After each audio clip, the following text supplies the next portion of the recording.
আজকে রান্না করব গোশের ঝোল। আসসালামু আলাইকুম, সবাই কেমন আছেন? গোশের ভিতরে যেসব মশলা দিতে হয় সবকিছু বেটে নেব।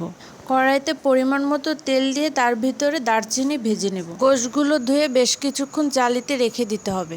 ধুয়ে রাখা গোশগুলো গরম তেলের উপর ছেড়ে দিতে হবে। গোশের ভিতরে পরিমাণ মতন নুন দিয়ে দিতে হবে। গোশগুলো ভেজে বাদামি রং করে ফেলতে হবে। রসুন বাটা দিয়ে সুন্দর করে ভাজতে হবে যত সময় সুন্দর ঘ্রাণ বের না হয়। সুন্দর ঘ্রাণ বের হলে এর ভিতরে হলুদের গুঁড়া, মরিচ বাটা দিয়ে দিতে হবে। বেশ কিছুক্ষণ রান্না করে পেঁয়াজ বাটা দিয়ে কষিয়ে নিতে হবে। কষানো হলে গরম মশলা, জিরা বাটা দিয়ে দিব।